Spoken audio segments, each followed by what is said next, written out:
and welcome to the Creative Constitution podcast. My name is Deborah Tamai, and I am joined by a very special guest, Stephen Degenaro, who's an actor turned producer, has created heaps of his own work, is an actor by trade, has been doing it for 20 plus years. Hello, Stephen. How are you? I'm very well, Deb. Thanks for the invite. Oh, it's wonderful having you. So why don't we get started with a bit of background on yourself? What got you into acting in the first place? Acting, well, I had a little think about it. When I was younger, I remember going around Nan's and my aunties and that used to dress like queens and stuff, like, you know, kings and queens, and there was a jester. I remember putting that on and pretending. But, I didn't think I'd get into acting, besides being a class clown and just, coming up with stuff. I came across, I remember, because I was born in the country, I went to Adelaide and I'd see the theatre and I'd wanted to go in there, but I never did.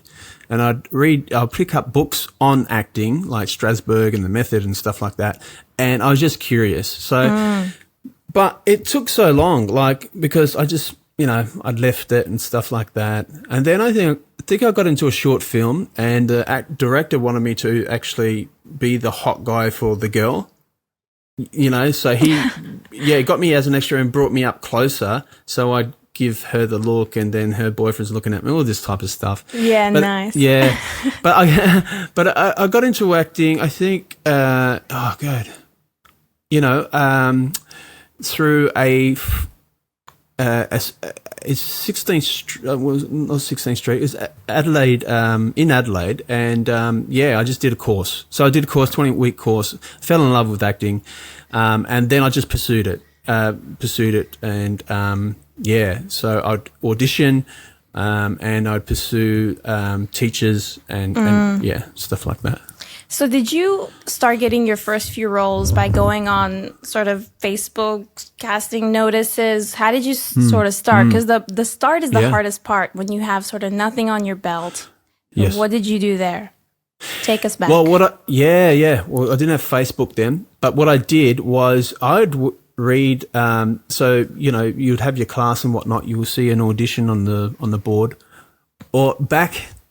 I'd actually get the newspaper, and at the back would have where you can just audition. So you find this audition place and you just turn up, and then you just and you just audition. So I like that, And I remember auditioning for there was in this I guess they're film students or whatnot, but in Adelaide I went there, and there was two parts. There was a comedy part and a drama part.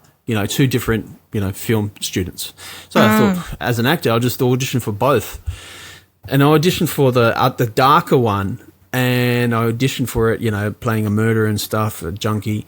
I had the interview with the film, the film people who were making it. And they said, you don't look like a murderer. And I said, what does a murderer look like?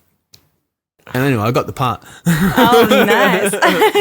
Intimidation. I was like, but what does it look like? We don't know. Yeah, that's true. It's interesting. Yeah. So, so from billboards and then having friends, like meeting friends in other actors in your film class, there's always one person who may have a camera. And back then he had one of those, he had a Canon, like DV cassette, and we would just get together and shoot. Friends, we'd drive out, we'd do these scenes, we'll do very indie guerrilla style, get the camera, shoot outside, running past bus stops, getting our friend's car, like, doing a bit of stunts and stuff. And look, and did a lot of that. Like I remember doing 12 short films during the year, just to get practice, because what happens is you suck a lot. Yeah, the start's always a bit rough. You suck a lot, but what happens is you start seeing that, this production's alright, this script's a bit better, the sound sucks, no, the lighting there, the camera's there, and next minute, and then you get lightning maybe in a bottle. Yeah. So you get everything working, and as you go up, you work with all these different people who take the craft and the business serious. But at first, it's just go in there, be messy, mess it up. So yeah. Yeah, no, exactly. The start's always rough, and you get better. Yeah. And I feel like as an actor, the more you act and the more you see how different directors play and different filmmakers put stuff together, the better you become as well. And I actually find that I become a better actor from the ones that don't go perfect. So when you do have to have more flexibility and sort of almost direct yourself in order to get the performance that they need and that is going to actually make the film. So I'm curious to know if you've had similar experiences. In like being messy type of thing? Sort of when the film set isn't perfect, like you are working with some indie filmmakers and let's just say they don't really know what they're doing yet. So sometimes I feel like, this is from my personal experience, you can get better as an actor in actually the ones where they don't go perfect rather than the ones where they are absolutely perfect and you nail everything first go and all that stuff, but then you don't necessarily improve. Yeah, 100%. Look, I just try to just focus on my own work first, because then I'm not, if I'm producing or if I don't have a say, so I have a say in certain things, but I just try to focus on my own work and let them try to work out the problems. Or I can always make suggestions. It's great because it's collaborative. You can always make suggestions and then you can move on and forward. Because you don't know, you actually don't know what they're going to edit. You don't know what they're going to put in. So your best doing just, this is a time where you can really focus and whatever's going around you, you don't get distracted. So you can do your best work that you can, Look, I remember one situation. We shot all day. I came back, and the producer, he came to me and he said, "Oh, Steve, we're gonna have to shoot with that again today." I said, "Oh, really?" Yeah. They hadn't hit record, or they hadn't done that. Anyway, they gave me a carton of beer. But this is very early. I'm talking my early 20s. Yeah. So, and for me, that was a great opportunity because I was like, well, this is another chance to do it again. But maybe I'll try this, Yeah, that's right. Yeah. So, look, and most of those early days, I would never show anyone besides mum. Oh, look at my son, he's so good. But I wouldn't show anyone because it's part of it was just part of the process for everyone. But as you get up higher, for instance, as you put boundaries for yourself, just say, okay, use an extra. You're an extra, for example. You want to become an actor, right? Well, draw that line. The moment you draw that line, you step over to the acting, take it serious, get the study under your belt, really just do whatever you need to do. Then you'll find those opportunities coming. That's what I found myself. I went, no, that's it. Okay, I've learned what happens on the set by being an extra, getting paid a little bit and whatnot. But I'm there. I'm learning. Oh, what's going on here? And then So draw that line. And then it also comes to so for instance, now you get offered these projects, but does it sing to you? What boxes now do you have to tick? Does that have to tick for you to say yes? It might be who's the director, who's the writer? Oh, the cinematographer is very good. He's done some great work. I think this project may have some legs. So therefore, you can start making your way up by making certain decisions for yourself after you've done all that work. Yeah, I think. Yeah, I totally get that, and I feel like I've had a similar experience where I did a bunch of extra work. Got on the set of Elvis and some other really great big projects, and you learn a lot. You learn a lot. You watch how the director works with all the actors. You're well looked after. You're well looked after. You sort of see what the actors are doing in order to get it into the swing of things. What they do before action, what they do after action, and you learn a lot. But I think you're right. There comes a time where you have to go, okay, I'm done with that. I've had a great experience. Let's now move up to a new echelon. And I feel like you're right. Sort of the universe provides in a way where you start to get the opportunities that you're actually looking for.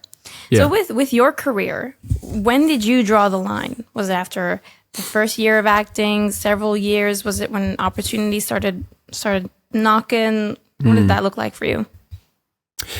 So I started pretty, like, even though I did a short film when I was 16, it wasn't until I was about 25.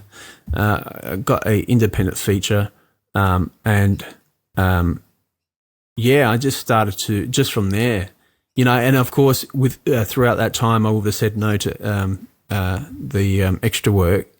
And, it was just working. It was just having a certain, I guess, standard for myself, just going, okay, because I'd carry this book here, actually, Robert De Niro. I carried this book around. I had it like when I was 16. Look how old it is. But I'd carry it around everywhere, and I'd read it. And I'd read the amount of work like he'll put into his role, and I thought, I want to do that. I want to be the best at something that I can be, because amazing acting just challenges me so much. I can't think of anything else, I used to slur my words, I used to mumble, and I probably still do. But there's so much you can do to improve yourself. You can go to voice lessons, you can take accent lessons, you can do movement lessons and all that type of stuff. So that's when I start to go, okay, I want to do this, Besides having the first initial, because I met, I did a trip in Sydney, and there was this house, and the owner was an Ibiza or whatever. Nice, having a party. Yeah. So, but there was this couple there, and she was an agent. And her and her husband, and we used to go out for walks and stuff when I was 25. And I thought, oh God. And she would come back and she would go, Hayden Christensen, he's such a lovely guy, because she was his rep. And I said, oh wow, Star Wars, this new stuff. Yeah. And I'm like, oh Steve, just ask her, what do you need to do? And she's making lunch, and she goes, oh, you need to get yourself an agent. And I was like, that's it. I looked out Sydney Harbour Bridge, and I'm going to get myself an agent. Yeah, nice. and I was like, if I'm not 20, by the age of 30, if I'm not Tom Cruise, that's it, I'll quit. But guess what? 30 came, and my whole thought process changed. I really just loved acting. I didn't see it as, it's funny. It's funny how things change. For me, acting's about expression, so it allows me to express probably when I couldn't as much, I think, when I was younger. Yeah. So, Oh, well. But anyway, I was just rambling. No, that's honestly perfect. I feel like there are many, many people in that same boat, where you put a lot of pressure on yourself when you're younger, and you're like, I'm going to make it to Hollywood by 28, and you start putting these goals on you. But actually, as you get older, what you want changes, and also I guess things get put into perspective a little bit. I'm 100%. Edging closer to 30, so like I'm also feeling the pressure in a way, but it's artificial. I mean, you put it on yourself. It is artificial. Yeah. And where for you that mindset shift, did that allow you to become a better actor and get better opportunities as well? 100%. Look, for instance, I went back to Sydney, so that was 25 then. I went back to Sydney by myself at 28, and I was like, okay, it's time to get an agent. And I had a few interviews, Mark Morrissey, Associates and stuff. They passed. However, I went to the Actors Centre in Sydney, and I was there. I had my headshot, I had my CD showreel. Nice. So I was treating it, doing everything that I could. Learn about the business side. But I went there to do courses for 3 months, and then I saw this advertisement with this acting coach coming out from LA, Ivana Shabbat. I went, okay, I'll try for that masterclass. Got in. I was like, whoa, okay, cool. And, I had the best. It was a week, and I was up there. She got us up twice. I did a scene from Good Will Hunting. Oh, nice. But just listening to her and doing all the work, getting up there, doing the process, which I enjoyed, and this is what I love about acting, is if you do, the more work you do, the better you have, have an experience. And that, you know, she took me through these steps and we did it, and I flew, and I was like, and then I popped out afterwards towards the end of the scene. I was like, wow. And that's when I was like, okay, the journey's set. Like, here's this acting coach who's, you know, meant to be, you know, predominant, and Brad Pitt and all that type of stuff, Charlize Theron and whatnot, Hilary Swank. But I was like, oh, wow, I'm working with this professional person, you know, who wants the best out of actors, how to take their pain and how to overcome that pain to win. That was her process. I guess it's part of, if you've read the book, the Power of the Actor. So from there, I kept on like seeking out different teachers. So I'd seek out a teacher who teaches the Mike Lee method. His name's Rod Merchant.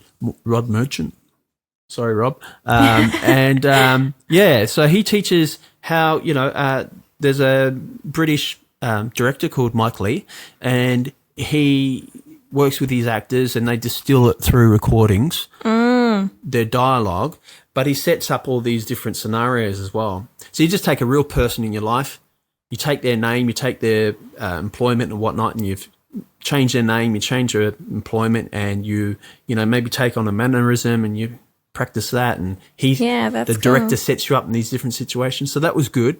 And then I got into 16th Street at 34. I thought, you know what, I was like, I was doing all these, you know, on the jobs, you know, learning, blah, blah, blah. And then I was like, oh, wow, I wonder what it would be like to, I wonder if I would look back and go, oh, I didn't try to get into an acting school. So anyway, I auditioned for that and got in. I got in because, number one, what I liked about it was they had Ivana Chubbuck, or teaching Rob Merchant, the actual guy who teaches it, came down. But other things like movement and voice and all this type of stuff, and doing it for full time. You know, and that was flat out. It was, you know, full on time in that year, 2010 and 2010-11. But yeah, and then after that, I did a couple of postgraduates with a Australian actress who's a teacher, also Kerry Armstrong. And then from there, I did also Larry Moss. So Larry Moss, he's a great teacher. If you get to work with Larry Moss, work with Larry Moss. Susan Batson, Truth, she's in New York. And then I went to New York just to sit and watch one of her classes. Who else is there? Yeah, so seek out all the good teachers. So my teacher now, who I've been training for, I did 4 years straight after 16th Street, 2012 to 17, is Peter Kalos from the Melbourne Actors Lab. He is my teacher now and he's my agent, and I'm going back there this year after I stopped for a while. So, yeah, just seek out the really good teachers, you know, and you'll have these wonderful experiences as an actor. Yeah, I feel like, the teachers are amazing. Workshops, doing that is great. I know, you know, they're often quite expensive. So I'd love to know kind of what your advice would be to someone that is looking to do those courses but can't really afford it. Like, what would they really get out of it? Like, you know, it is obviously an investment in their career. So 100%. I'd love to know, like, what made you jump in, because you obviously did years and years of that. So you know what I'd do now? How do you go about that? I would go about it, like, for instance, see, Peter Kalos, who's my agent teacher now, he lived in LA for 20 years, and he studied with Stella Adler. So he studies like the method, Meisner, Adler, and whatnot. And he's a lot cheaper than what my full-time class was in 16th Street by a mile. So I would find a teacher like that you can do some sort of deal maybe. Yeah. Hey, look, I'll give you some cash straight up, or whatever. You do some deal. Nice. Negotiate. Yeah. Negotiate. You got to negotiate. Say, do 6 months to spend 6 months to 12 months with a teacher. Yeah, and he's only one teacher. Whereas when I did a full-time one, I had all these different teachers. I had 5 monologues I couldn't even give over to. So I felt like I was a bit running on, you know, empty. What I'd do also, because even leading up to that, I had to seek out, you know, my own, say, voice coach. Whereas, you know, sometimes you get that with the institution or whatever. Yeah. Hello. So I would, find just a really good, maybe one teacher, or at the same time, like I wouldn't do too many of these casting because, we've got a camera and, they can be quite expensive. Pepper them throughout the year, maybe 1, 2. Don't go to all of them because you're not going to be picked up and go, hey, that's the person. Trust me, I've tried it. Yeah, well, that's what everyone sort of says. It feels like maybe this is just a little rumor, I guess, but it's just like, just do the casting director workshops because they're the ones making the decisions and they're the ones that are casting for all of these things, blah, blah, blah. They'll totally, you'll do their $400 workshop and then you'll get picked up for the next Star Wars, Yeah, it depends who's in demand. But the thing is, what I do, honestly, and this is what I did this, so the year comes around, and I, yearn to do something creative. Yeah. I need to train again. So that doesn't necessarily mean I have to get my ass into class. What I can do is just go, okay, I'm going to pick up a play. I'm going to read one play a week. I'm going to do a scene. I'm going to do 3 monologues. Okay? So make your own schedule. Draw up Monday, Tuesday, Wednesday, Thursday, Friday. Man, just do 1 hour. Like, we are the laziest people sometimes, actors. You go to work to get paid and go, have my time for, $150 or whatever.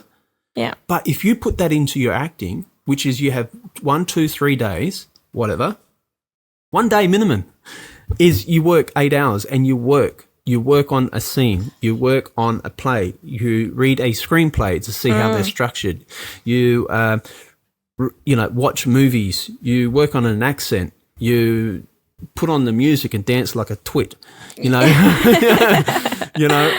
do anything that actually gets and also if you say you went to, say for instance, I can pull on my experience now, so I can go, okay, I know what they do at the Actors Lab, so I'm going to get myself one of these chairs, put on the music, instrumental, put 40 minutes on and do relaxations in the chair, so I'll get my body relaxed. Then I'm going to work on sensory, so I'll work on sensory for another 40 minutes. Then I'm going to work on character work. God, go to your cupboard, dress up, put on stuff. Yeah, put on like different outfits, try different. Because this is the work. Yeah.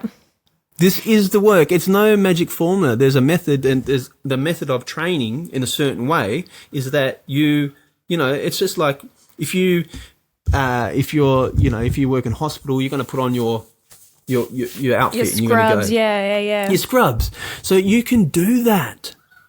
And it's nothing. It's free. And what that allows you is you set up your camera while you're doing it and you do that monologue in the uniform or the costume.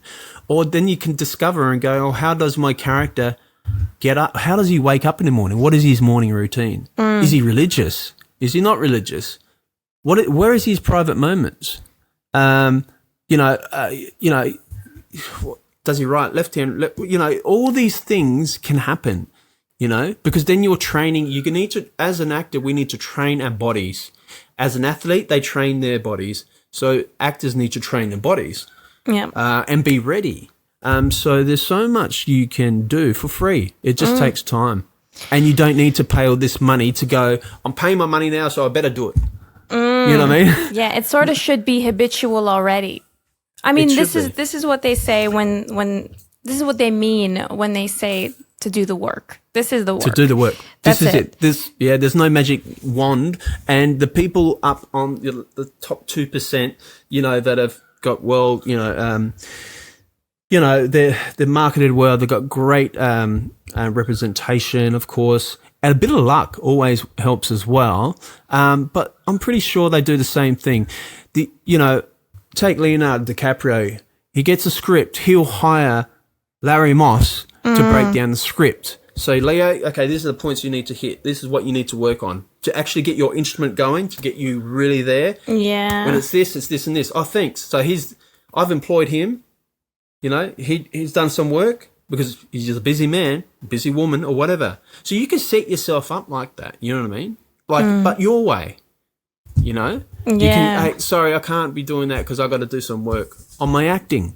You don't need to tell anyone, but you're just like, nah, I can't come tonight because I'm doing 4 hours on I'm on putting this in piece the of work. material. That's I'm it. putting in the work. Yeah. And you can always come back to a monologue. Like I always come back to the same monologues all the time because I discover new things. It's not like it's just there.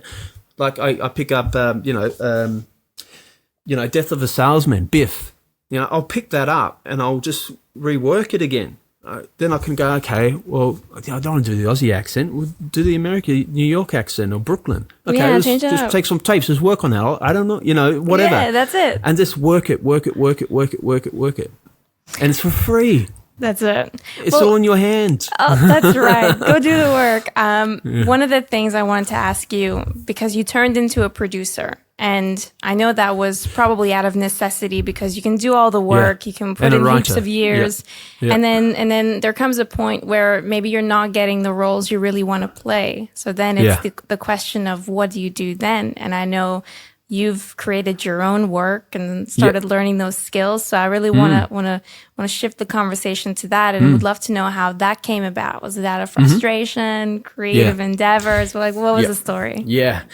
A bit of both. A bit of, frustration, and also got asked the question, what would the ultimate, the top role you'd like to play? And so I took different movies. Taxi Driver, Robert De Niro. Nice. And Bruce Lee in Enter the Way of the Dragon. Sorry. So I went. That would be I can see myself playing some sort of role like that. I don't know what it was. It was just a blend.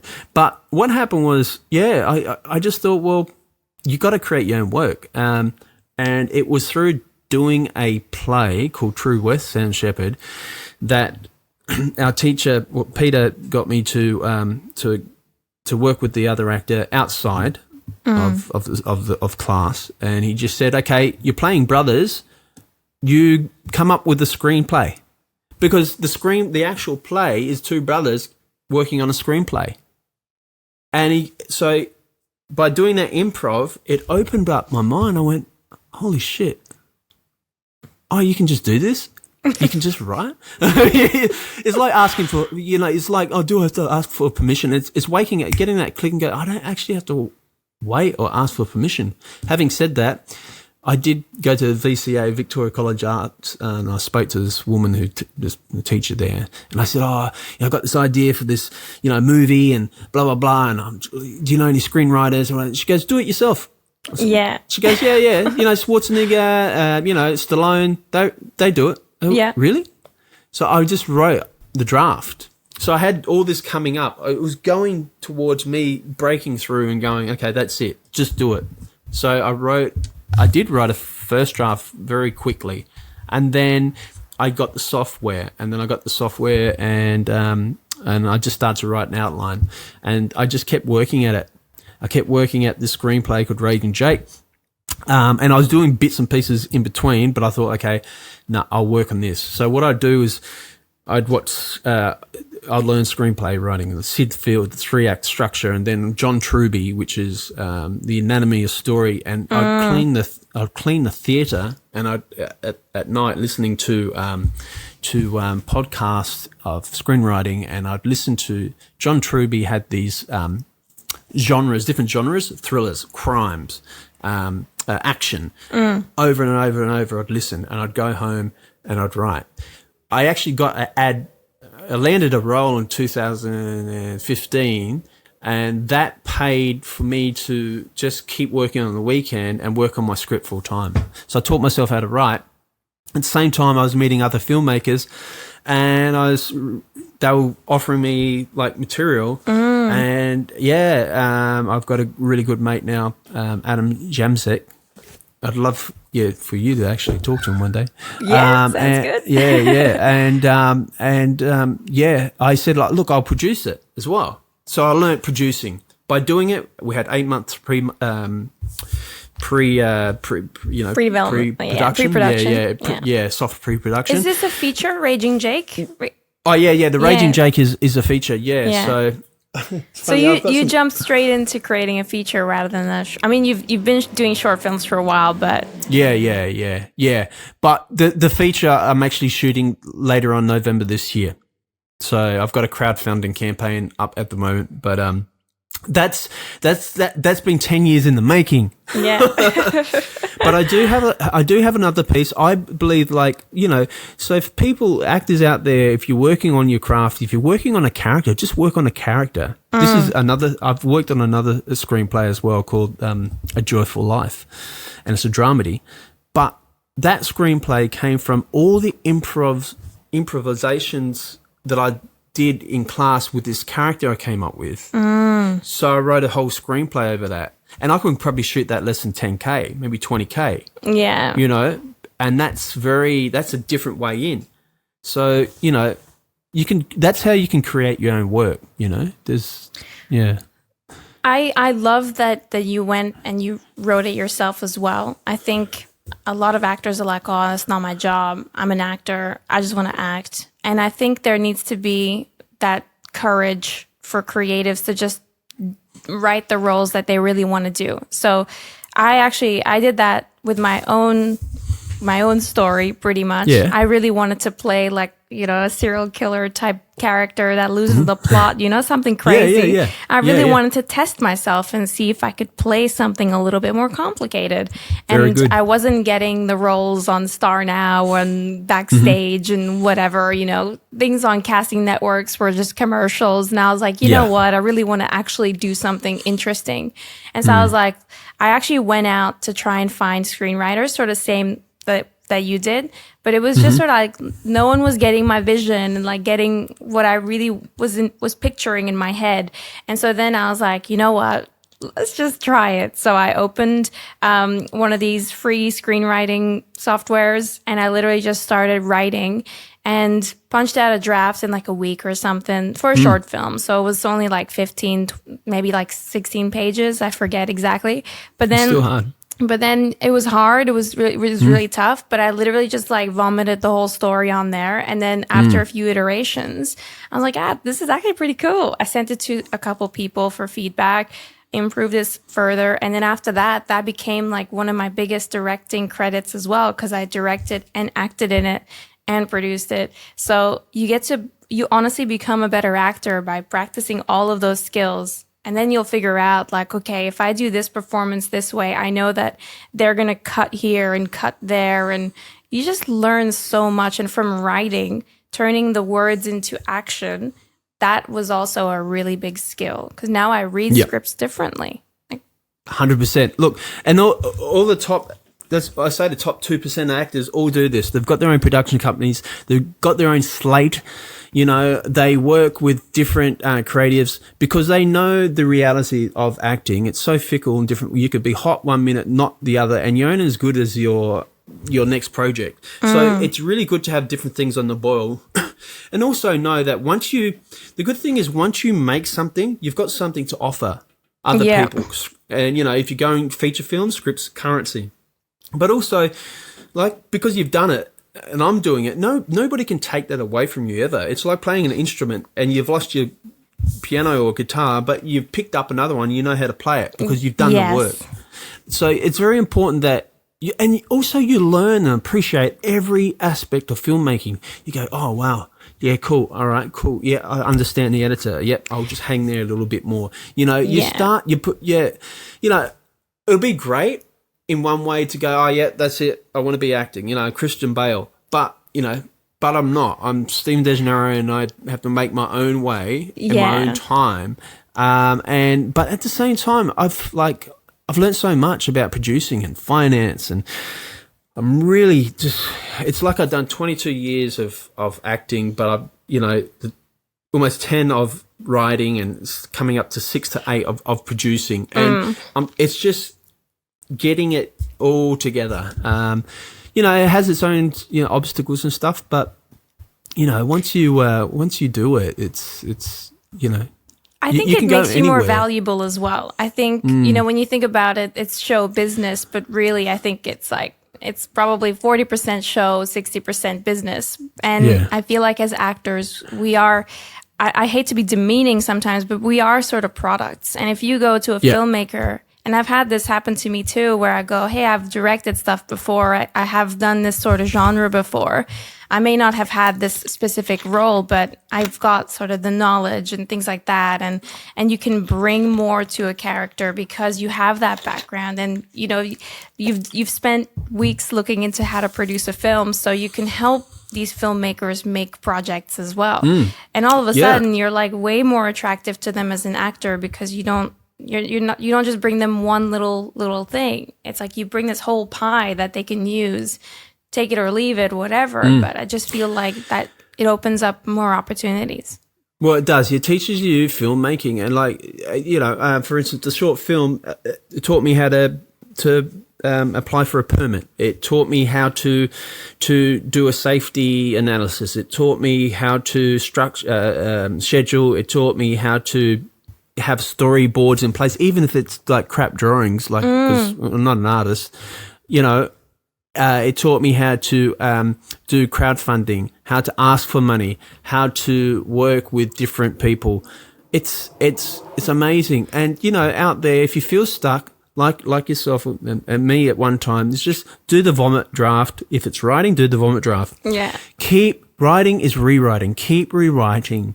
And sometimes because like, I'm a bit dyslexic, I left school at year 10 and all this blah blah blah blah. But if you really want to do something, there's people out there that can help you. For instance, okay, well maybe I need to have a editor look over this. Cool, pay for an editor, get it fixed up, cleaned up before you actually send it off to other people who are going to work with you. You can do all that. You don't need to do it all yourself, but you need to get the ideas down. You need to get the structure, learn structure. You need to learn different things. If it's producing, you need to learn how to be resourceful and get the people involved. Get them excited, and and you get them excited by maybe pitch decks after your screenplay. Sizzle, reels, certain attachments. I love this. I love acting. I love acting because I love the art in me. I don't like me in the acting, but I love what you're able to access within oneself. And then writing and filmmaking, then you're collaborating with other people who bring their own ideas in. It's so good. Totally. I love that. And it's just, It's all practicing. I mean, it really is. I think acting is like when you were younger and you get to play, and you get to create these characters. But, as an adult, you can get paid for it. And I think that's wonderful. It's amazing. And you can tap into feelings and emotions that you probably never thought you could experience as well. 100%. Look, I think take improv classes. I used to do a lot of improv. And then I went, okay, we better learn what the script is now. So you kind of mash them together. Yeah. And like you said, it's like a kid. Keep that inner child curiosity. Yes. I've got my niece and nephews. We've done like 4 short films now. Now I can't. Unfortunately, her mum won't let me put them online because it's not with the kids. Fair enough. And all. One's 6 and one's 9, but they're like Uncle Stephen. They call me Uncle Slobo because I'm doing something else. And then. We get the phone, and I'll just be directing. Okay, all right, yep, cool. Yep, all right, Charlie, come here, walk in, do that. Boom, cut in camera. Before you know it, within 2 hours, you can edit on iMovie. Yeah. Then you can do some ADR. Quick, come here. Soph, can you just say, let's get some pizza? Yeah. And then you put music over the top, and they're like, wow. So we've done like 4 different adventure films. That's amazing. Because at the end of the day, and this is what's opened up my mind too, with you having a phone. Back in 2015, I was like, can you, it's the same concept, same principle. You're shooting through a thing, so you can compose, you can do different things, you can practice every day. Just say Insta Reels. I used to always, because there's 15 seconds, just do a scene 15 seconds, and another scene 15 seconds. You put all these together. You can either put them all together and cut it and put it up so there's a story there. Yeah. Or you can put it into iMovie and then cut it and then upload it. So it's great practice. There's no limit to and to it. Pretty much everyone's phone shoots 4K, so there's sort of like no excuse these days. No excuse. Yeah. It's great, What do you think has allowed you to get the most amount of acting roles over your career? Do you think network had much of an impact on that? Very good. Yes. Look, I think networking is very important, because if you're doing all this, you're working on this, you're working on that, you're meeting people, you do one film. Just say it's a feature film. Yeah. You do one film, and you did it back in 2018, or short film, just say short film. And then that same director now is doing a feature film. He might request you again. If not, you can always request yourself as well. Like, just go, hey, because I don't want anything given to me. But if I know you're doing a film, why not just ask you if I can self-test for it? Why not? You got nothing to lose from asking. You've got nothing to lose. So it's very important that, because now I've got, for instance, in the independent field, I've got a Johnny Balaz, a Karen Willow, a new guy that I met. So Adam Yamsek. And I've got a bunch of others that are doing different projects at different times. And I've worked with them 2, 3, 4 times. So what you need, what's important too, as actors, to tell you, is once you've done it, once you feel like you can add value, and you feel they've got a little bit of money, you can always ask if you can, do it for X amount of dollars for a day. Why take $200? I can make $200, for 4 hours doing whatever. Or I'd rather do this, but still need to pay for my bills. Get the invoice, okay? Now you're an actor. Now you can offset that when it comes to tax time for your classes you've taken, your voice classes, your books, your everything. Yeah. So if you have one independent film, if you're auditioning, you pick up the Lucky Lotto television commercial, you pick up maybe a day on Neighbours or whatever, or somewhere in Queensland, whatever's going there. All of a sudden, and you're doing your acting, and you're writing, and you're producing something else, all of a sudden your whole year is full of acting. Yes. You're not sitting on the phone and going, I'm entitled to, No, you're not. But if you do network, if we get back to networking, just go, hey, mate, check it up. What's your next project, Oh, yeah, I'm writing this, I'm doing this. Oh, do you need any, why don't you have a table read? I did a table read the other day for my mate who we shot Solace. 152 pages. He loves the big European films, He's educated me. I've got 2 film directors who have educated me in the European and the South Korean films, stuff like that. So anyway, he goes, yeah, come along. I want you to read for this part. So we're reading at the table. Okay, where's Frankie? I'm reading. I'm trying to get an insight, even though you gave me the script earlier. Yeah. But I wanted to get more insight. But I went, okay, this is my time to perform. Just because it's table read, you can also perform. So I actually there was one scene that was pretty juicy. And okay, I'm going to make a strong choice. This is my only one choice on the fly. I'm going to make it. He said afterwards, he was texting me afterwards to go, mate, that was far out. That was Frankie. That was awesome. That's he said cool. All the others was thinking. I was like, oh, cool. And I didn't push it or anything. He goes, no, I think I want you to test for it. Like when he gets the other actors. I said, cool. No worries. Nice. Because you never know. You never know. Michael Caine always said, you never know. Always be on you never know who is the receptionist. You might be a producer. Yep. And I was meeting people on big sets on La Brea, because I was working as part of the crew, La Brea for 2 seasons and Shantaram. What I've learnt is like everyone there wants to be doing something else. One's a writer who makes your coffee. One's a director, Yes. who's working with costumes. Yeah. So it's lovely. That's totally right. That's how you network too, because once you start having these conversations with different departments, and they're like, oh, what? You're a director? I'm an actor. Oh, I'm actually doing a short film after this. And this happened to me. He said, I'm doing a short film. It took him a year later, and then he got in contact with me, and we shot a short film, a crime noir. There you go. Yeah, different character. Bloody, I'm wearing a I'm working with the mob. I'm running I'm running my own strip club, but the mob wants it. I got a cowboy hat on. Sick. Oh, excuse me. You got cowboy boots. Oh, that's amazing. I just burped. No, honestly, the opportunities come from everywhere. And we have to remember that, like, each film has so many other people that in 5 years, you don't know where they'll be. So you always got to be nice, put a friendly face on, and you'll go very far. That's my personal opinion. It's working so far for me, and I think it'll work for people listening as well.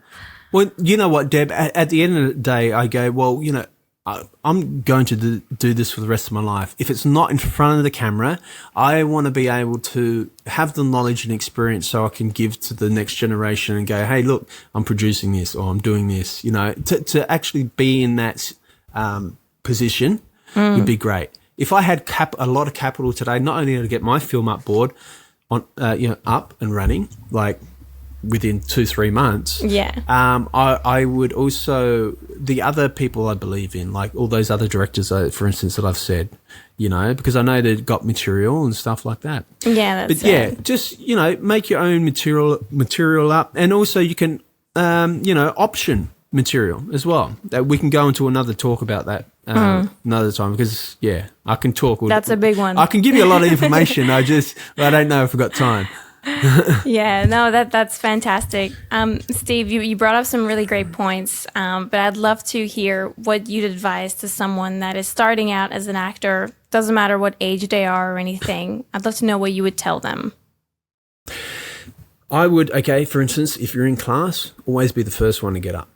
Get it over and done with. Make mistakes, don't play safe. And that way you've done it, and you can sit back and watch other actors, and you can listen to the teacher as well, so you don't have to stress out. So always be first. Yep. Who wants to go up? Yep, me. Go up. Do it. I would also, if you do have the opportunity, just say you want to test other markets and you're young. Like I wouldn't do it now. The only way I would do it, for instance, at my age, I'm 47 now. So at my age, Raging Jake for me is like a vehicle for me to get to the States or whatever. But for me, just going over, if I was 25 or young, and if you want to do that, do it. A bit of travel at the same time. Yeah. That's the international thing. But just get involved with a lot of things straight up. Like, just test stuff. I mean, we've got internet and, all these YouTube and stuff like that. You can make web series. I've got another mate when, he writes and he goes, Steve, I've got this character web series. It's up now. You know what I mean? It's called Hard Yucca. And I just did it, and it was fun. Yeah. I try to find really good teachers, maybe a really good voice teacher, do plays, replays, do things. I think these days, not for everyone, but, with TikTok and all this type of fast stuff, everyone's kind of copying each other. Yeah. Nothing's original, as in do hard things. Yeah. Yes, that's it. But any advice, I'd just say, and, relax, learn how to relax and have fun. There was a time there, I remember auditioning for stuff, and I was stressed out, and I just I want the job. And it was the most horrible, I probably blew it. I did blow it, but I don't do that to yourself. Acting is joy, acting is fun. You just got to find it. Even if you're playing the darker parts, you still got to play, you're playing. It doesn't have to be serious, So I'll just say have fun with that, just reach out, just create your own work. Yeah. And like I said, your own work is like, okay, today I will be doing this. I'll sit in a chair for 40 minutes listening to music. I'll put on music that will make me, that I can connect to, that will make me vulnerable. I will try to work within my blocks. If I don't like being angry, or if I'm playing a character that is a racist person, I don't want to do that. That's not me. But if I'm playing Edmund, David Mamet, I have to learn how to go there. So I just do it in my room, do it to a pillow, do it to, So there's all these different ways as an actor to learn. And at the end of the day, I mean, to access your emotions and stuff, just don't give a fuck. I love that. Because the best don't. They just really don't. And they don't care. And if you do an audition, guess what? Like, I don't really care now. Like, get this, Deb. So last year, and these are the ads. Yeah. Last year, ads, if I get one, I want it to go straight away. So I'll set up, I'll shoot it, because ads are different, as a different animal. It allows you to improv a bit, but really don't care, and get it out and forget about it, because life will get in the way. Life happens. So you better off go, oh, wait, it has to be perfect. No, just get it out. Yeah. They usually make their decisions in a split second anyway. Yeah. They're like, no, we want someone a bit like more Australian look, or like. Exactly. No. I got 6 callbacks last year and I didn't book a job. That's what I was saying. Yeah. But I don't care. But what I do care about, how did I get that? Oh, that's right, because I didn't care. So I came down probably 2 or 3 guys, 6 times, didn't book a job. One was I was on another job. But for me, I linked up the process of not caring. If I really cared, I'd go, oh, that job, but I don't. And you're different because you add pressure to yourself and you act different as well. Like when you act, yes. I actually, you know what? Almost every time I've done a self-tape in a rush, I usually get that job. It's weird. Yeah. It's weird. But when I overthink it and I'm like, oh no, let's do another take. And it's like 6 takes down and then my slate takes freaking 30 minutes to do, that's the ones where I just literally you might as well not submit it. It never works. But you know why? Because Deb, you're coming in with your energy right now, or at the start of this, say our discussion, our interview, and you came in with Deb, the energy, lightness, that energy, and that's what ads are pretty much. Yeah. Unless and that's it. It doesn't need to be bogged down or anything like that. So if you've got that playfulness, I'd say everyone, just access that. Just relax. Steve, where can people find you? So Stephen Degenaro Instagram. I'll put all the links in the bottom. But you've got Raging Jake in pre-production at the moment, so they can follow the production there. Yeah. So people can also jump on. I've got a link in my bio. It's the Australian Cultural Fund. So I've partnered up with them, and what we're doing is raising some funds through that. Look, I just want to come next year. We're here, 2024. You're the dragon. I'm still writing 2023. Don't worry. I think it's everyone. 11th of November, I want to shoot that film. So, awesome. Yeah, you can find it, and it's a tax deduction over $2. Nice. Yeah. But, and that's how you can follow me and stuff. And what I might do also, is start some sort of YouTube channel where I'm doing some behind the scenes of Raging Jake. So maybe me doing a bit of pre-production. Yeah. I might just show the process. Yeah, 100%. Show the process, and I'm thinking about also doing it either in character. I don't know. Oh, okay, that'd be interesting. Something different. Yeah, See, you said to be different. There you go. Yeah, to be different and to be working. I love it. You're working. Yeah. That's it. Keep doing the work and relax with those self-tapes. Steve, thank you so much for joining the podcast. It was awesome talking to you. Hey, thanks, Deb. And for you listeners out there, make sure to get your work out there. Be courageous, write your own scripts, and we'll see you in the next one.